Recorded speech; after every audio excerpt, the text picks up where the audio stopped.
Iran पर हमला रोकने के लिए अमेरिका ने जो शर्तें रखी हैं, क्या ईरान उन शर्तों को मानेगा? मैं ये सवाल इसलिए पूछ रहा हूं क्योंकि अमेरिका चाहता है कि ईरान कभी भी परमाणु हथियार नहीं बनाए, यूरेनियम के सारे स्टॉक बाहर भेज दे। अमेरिका चाहता है कि ईरान बैलिस्टिक मिसाइल कार्यक्रम खत्म कर दे। ऐसी कुल 15 शर्तें हैं अमेरिका की। उधर ईरान चाहता है कि अमेरिका खाड़ी के देशों में अपने वॉर बेस बंद कर दे, ईरान पर लगे सभी प्रतिबंध हटा दें, स्टेट ऑफ हॉर्मुज पर ईरान का कंट्रोल हो और इसके इस्तेमाल के एवज में ईरान को फीस या टोल मिले। साथ ही ईरान ने यह भी कहा है कि इस युद्ध से उसे जो नुकसान हुआ है उसकी भरपाई भी की जाए। अब सबसे बड़ा सवाल यह है कि क्या ईरान अमेरिकी शर्तों को स्वीकार करेगा? क्या अमेरिका ईरान की शर्तों को स्वीकार करेगा? अगर दोनों एक दूसरे की शर्तों को स्वीकार नहीं करते हैं तो बीच का रास्ता क्या हो सकता है? दोनों के बीच इजरायल का रुख क्या रहने वाला है? आज आवाज अड्डा में इन्हीं सवालों का जवाब ढूंढने की हम कोशिश करेंगे, क्योंकि हर कोई चाहता है कि युद्ध जल्द से जल्द खत्म हो। नमस्कार, मैं हूं लक्ष्मण राय और चर्चा में शामिल होने वाले अपने मेहमानों से आपका परिचय कराऊं। इससे पहले एक महत्वपूर्ण बात बता दूं कि अभी तक ईरान ने औपचारिक तौर पर स्वीकार नहीं किया है कि हमारे पास बातचीत का कोई प्रस्ताव आया है, और पर्दे के पीछे कहें तो ईरान ने अमेरिका के सारे प्रस्तावों को ठुकरा भी दिया है। लेकिन दूसरी तरफ अमेरिकी राष्ट्रपति ट्रंप बार बार ये दोहरा रहे हैं कि ईरान के साथ बातचीत चल रही है और अमेरिका बेहतर बार्गेन के पोजीशन में है। उन्होंने यहां तक दावा कर दिया कि ईरान उन्हें एक बहुत ही कीमती तोहफा दिया है इस नेगोशिएशन के दौर में। पहले डोनाल्ड ट्रंप की बाइट सुन लेते हैं, क्या कहा उन्होंने, फिर अपने मेहमानों से आपका परिचय कराऊंगा और फिर मैं चर्चा की शुरुआत करूंगा। With no nuclear weapons, and they've agreed to that. There won't be any nuclear weapons. They're not going to have, and they're not going to have enrichment, any of those things. But look, I hate to say that we're in a very good bargaining position, and I hate to say that they're defenseless because, you know, until that last missile is fired, they have little power. But we are in about the best bargaining position. We're way ahead of schedule. And again, they have no Navy and they have no Air Force and they have no missile protection, and most of their missiles are gone. Most of their launches we've killed. तो ये सुना आपने अमेरिकी राष्ट्रपति Trump का। इनका दावा तो यहाँ तक है कि ना सिर्फ बातचीत हो रही है बल्कि इनके जो प्रस्ताव हैं उनको ईरान ने स्वीकार भी कर लिया और इसके एवज में बहुत ही अच्छा तोहफा भी दिया है। लेकिन आखिर सच्चाई क्यों है, ये सवाल इसलिए पूछ रहा हूँ अमेरिकी राष्ट्रपति ट्रंप का बयान सुनवाने के बाद भी, क्योंकि किसी को अमेरिकी राष्ट्रपति ट्रंप पर इन दिनों भरोसा होता नहीं है। वो कहते क्या हैं, हो क्या रहा था, करेंगे क्या, इन तीनों में काफ़ी ज़्यादा अंतर होता है। इससे लोग कई तरह के सवाल उठाते हैं और इन्हीं सारे सवालों का जवाब हम ढूंढने की कोशिश करेंगे। हमारे साथ जुड़ रहे हैं इस बार खास मेहमान, ईरान से सीधे हमारे साथ लाइव जुड़ रहे हैं ईरान के अल मुस्तफ़ा यूनिवर्सिटी के रिसर्च स्कॉलर नज़र अब्बास रिजवी साहब। इसके अलावा हमारे साथ पूर्व डिप्लोमेट एम्बेसडर अशोक सज्जनहार साहब हैं, पूर्व आईएएस और strategic affairs analyst Thomas Mathew साहब हैं, defence expert retired major general K Sinha जी हैं और वरिष्ठ पत्रकार आरती टिक्कू सिंह जी। आप सही मेहमानों का बहुत बहुत स्वागत हमारे शो में। इस बार शुरुआत मैं करना चाहूँगा जो ईरान से हमारे साथ जुड़े हैं सीधे, अब्बास रिजवी साहब। अब्बास रिजवी साहब, ईरान तो साफ तौर से औपचारिक तौर पर किसी ऐसी बातचीत, अमेरिका के किसी प्रस्ताव को स्वीकार नहीं किया है, लेकिन जो खबरें छन के आ रही हैं कि 15 ऐसी शर्तें या प्रस्ताव में 15 बातें कही गई अमेरिका की तरफ से, आपको लगता है कि किसी भी सूरत में ईरान इन 15 प्रस्तावों को स्वीकार करेगा? बिस्मिल्लाहिर्रहमानिर्रहीम। देखिए, जो 15 इन्होंने प्रस्ताव दिए हैं उसमें सबसे पहला जो है वो कि ईरान जो है वो अपने न्यूक्लियर इन्रिचमेंट को बंद कर दे और यूरेनियम को दे दे।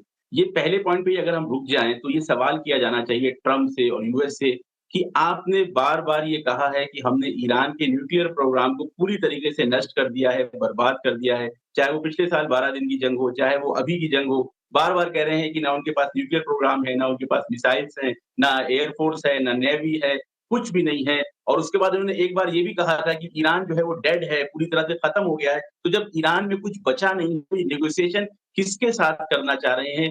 क्या नेगोशिएट करना चाह रहे हैं? वाक़ई आपने जो शुरू में कहा कि आजकल जो है ट्रंप की बातों का किसी को भरोसा नहीं रहता, वो कहते कुछ हैं और करते कुछ हैं, क्योंकि उनको खुद भी नहीं पता होता कि वो क्या कह रहे हैं और अगले 6 घंटों बाद या अगले 12 घंटों बाद वो क्या बयान बदलने वाले हैं। तो ईरान के अंदर जो इस वक़्त फ़िज़ा है, ईरान की आवाम की मैं बात करूँ या ईरान का जो पूरा निज़ाम है, यहाँ की लीडरशिप है, उनका बिल्कुल क्लियर स्टैंड है कि हमारी फिलहाल अभी तक कोई भी बात जो है वो अमेरिका के साथ नहीं हुई है और हम अमेरिका के ऊपर किस तरह से भरोसा करें कि 2 बार नेगोशिएशंस के दरमियान हम नेगोशिएशन टेबल के ऊपर थे, हम बातचीत कर रहे थे और यही बात चल रही थी, न्यूक्लियर प्रोग्राम की बात चल रही थी। उसके दौरान हमको धोखे से हमारे ऊपर हमला किया गया पिछले साल भी और इस साल भी। इसलिए ट्रम्प जैसे शख्स से बात करने का कोई फ़ायदा नहीं है, क्योंकि जिस तरह के इन्होंने प्रस्ताव दिए हैं, आप देखिए कह रहे हैं कि बैलिस्टिक मिसाइल का प्रोग्राम बंद कर दें।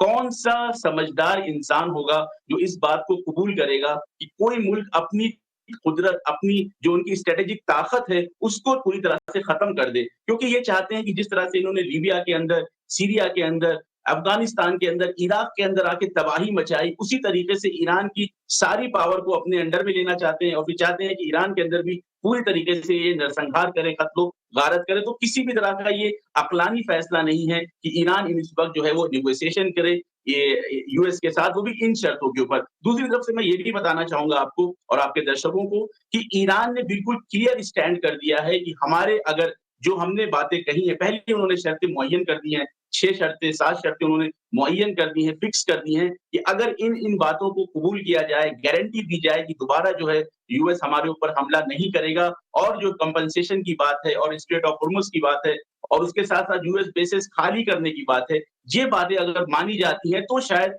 ईरान नेगोशिएशन शुरू करे, बातचीत शुरू करे, क्योंकि ईरान ये नहीं चाहता कि ये जो साइकिल बन गया है, साइकिल क्या है? पहले जंग करते हैं, ये हमला करते हैं, वॉर क्राइम शुरू करते हैं, बच्चियों के स्कूल पे हमला करते हैं, इंटरनेशनल कानून के खिलाफ आके ये हमला करते हैं एक मुल्क के ऊपर कि जो नेगोशिएशन कर रहा था। उसके बाद जब इनको मार पड़ना शुरू होती है, जब इनके ऊपर नुकसान होता है, बड़ी-बड़ी मिसाइलें गिरती हैं, इनके प्लेन्स गिरने लगते हैं, इनके वॉरशिप्स को अटैक होने लगता है, तो ये कहते हैं कि नहीं अब जो है सीज़फायर करने की बात आ गई है। फिर जब सीज़फायर हो जाती है, फिर ये नेगोशिएशन टेबल पे लाते हैं और फिर दोबारा ये वही प्रोसेस रिजवी होता है, साहब, ये धोखे से हाँ। फिर हमला करते हैं। तो ईरान का स्टैंड बिल्कुल अब्बास क्लियर रिजवी है साहब, कि एक हमें सवाल, जो है हाँ। जंग पूरी तरह से खत्म करनी है।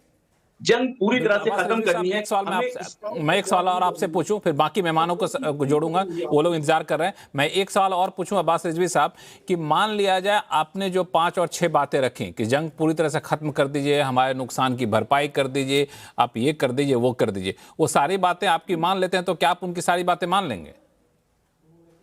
नहीं, उनकी बातों मानने की तो कोई असल में देखिए जो जो जब नेगोशिएशन होती है तो एक होता है स्ट्रेंथ का पॉइंट और एक होता है कमजोरी का पॉइंट। इस वक़्त पूरी तरह से क्लियर है कि ईरान जो है वो स्ट्रेंथ वाले पॉइंट पे है। ईरान जो है वो कुदरत में है और ईरान आसानी से जो है यूएस के बेसिस पे अटैक कर रहा है, इज़राइल पे अटैक कर रहा है और ट्रम्प जो है वो कमज़ोर पड़े हैं, यूएस कमज़ोर पड़ा है, इसलिए बार-बार गुहार लगा रहा है। आप देखिए नेगोशिएशन की बात किसने शुरू की? 48 घंटे का अल्टीमेटम किसने दिया था? यूएस ने दिया था। फिर उस अल्टीमेटम से रिजवी साहब, मैं आऊंगा उस पर डिटेल में आऊंगा शो में आगे चल करके, लेकिन बाकी मेहमानों को जोड़ लेता हूं, फिर आपसे मैं चर्चा करूंगा इन सारे मुद्दों पर भी। पूर्व डिप्लोमेट एम्बेसडर अशोक सज्जनहार साहब हमारे साथ जुड़े हुए हैं। अशोक सज्जनहार साहब, आपने ईरान के स्कॉलर हैं, इनकी बात सुन ली। मोटे तौर पे ईरान का रुख यही हम लोग अपेक्षा भी रख रहे थे। तो जो शर्तें रखी गई अमेरिका की तरफ से, ये नेगोशिएशन वाली शर्तें हैं या फिर इन शर्तों को मानने की उम्मीद अमेरिका कर रहा होगा ईरान से? आपको लगता है मानेगा किसी कीमत पे ईरान?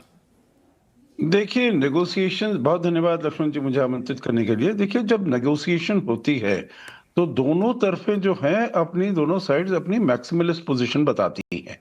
कोई रियलिस्ट पोजीशन नहीं बताता है, क्योंकि हमें नेगोशिएट करना है। उसके ऊपर कुछ आप देंगे, कुछ आप कॉम्प्रोमाइज करेंगे, कुछ हम कॉम्प्रोमाइज करेंगे।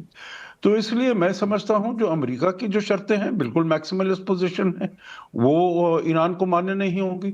जो ईरान की शर्तें हैं वो बिल्कुल मैक्सिमलिस्ट पोजीशन है, वो ना उनको अमेरिका को मान्य होंगी, ना और देशों को यहाँ पर मान्य होंगी। क्योंकि ये जो खाड़ी के जो देश हैं उसके बारे में तो हमने अभी बात नहीं की है, उनके ऊपर हमले किए गए हैं, उनको अपनी सिक्योरिटी चाहिए। तो इसीलिए ये दोनों चीजें, आपके प्रश्न का उत्तर देते हुए, दोनों जो पोजीशंस हैं मैक्सिमलिस्ट पोजीशन है। नेगोशिएशन का मतलब ही ये है, जो आप बैठेंगे और बातचीत करेंगे और कहेंगे जो ठीक है, हमारी तरफ से ये है, आपकी तरफ से ये है, और फिर उसके बीच में कहीं पर आप रास्ता उसका खोजने का प्रयास करेंगे।